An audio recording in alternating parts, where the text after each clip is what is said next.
ఆంధ్రప్రదేశ్ ముఖ్యమంత్రి చంద్రబాబు నాయుడు గారిపై ప్రముఖ జర్నలిస్ట్ రాజ్దీప్ సర్దేశాయ్ సంచలనమైనటువంటి వ్యాఖ్యలు చేశారు.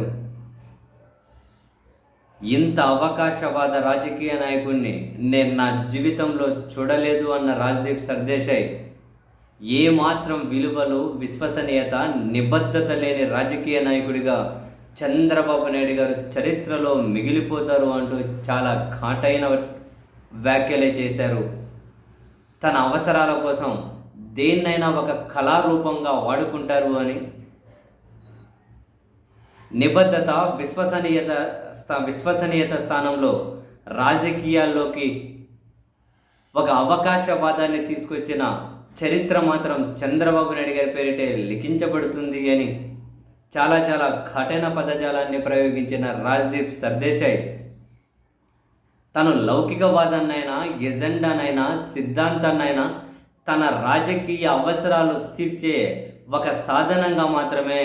దాన్ని ఒక కళారూపంగా ఆయన వాడుకుంటారు, దాన్ని ఒక కళారూపంగా ఆయన ప్రచారం చేస్తారు అని చెప్పి తీవ్ర విమర్శలు చేసిన రాజ్దీప్ సర్దేశాయ్ 2019లో మతోన్మాద బీజేపీ నుండి ఈ దేశాన్ని కాపాడండి అని పిలుపునిచ్చిన చంద్రబాబు 2024 ఎన్నికలకు వచ్చేసరికి ఈ దేశం బీజేపీ చేతిలో మాత్రమే సురక్షితంగా ఉంటుంది అని చెప్పే ఇంత వైరుధ్యమైన స్టేట్మెంట్లు ఇవ్వగలిగారు అంటే అంతకు మించిన అవకాశవాద నాయకులు మరొకరు ఖచ్చితంగా ఉండరు అని 2019లో ఒకానొక దేశంలో ప్రధాని నరేంద్ర మోదీ గారిని ఉగ్రవాది అని చెప్పి కూడా సంబోధించిన చంద్రబాబు ఇప్పటికి వచ్చేసరికి మాత్రం ఆయన ఒక రక్షకుడిగా పొగుడుతూ ఉన్నారు అని, లౌకికవాదాన్ని కూడా తనకు అవసరాలకు అనుగుణంగా వాడుకుంటూ ఉంటారు అని, బీజేపీతో పొత్తులో ఉంటే లౌకికవాదానికి ఆయన ఒక డెఫినేషన్ చెబుతారు, బీజేపీతో పొత్తులో లేకపోతే ఆయన లౌకికవాదానికి మరో డెఫినేషన్ చెబుతారు. ఇంత నిబద్ధత లేని రాజకీయ నాయకుడిని, ఇంత విశ్వసనీయత లేని రాజకీయ నాయకుడిని చరిత్ర గుర్తుపెట్టుకుంటుంది ఖచ్చితంగా అని చెప్పి రాజ్దీప్ సర్దేశాయ్ చాలా చాలా కీలకమైన వ్యాఖ్యలే చేశారు. చంద్రబాబు నాయుడు గారి గురించి చాలా చాలా ఘాటైన పదజాలమే, కేవలం తన రాజకీయ మనుగడ మాత్రమే ఆయనకు అవసరమని, మిగతా ఏ ప్రాధాన్యతలను ఆయన పట్టించుకోరు అని,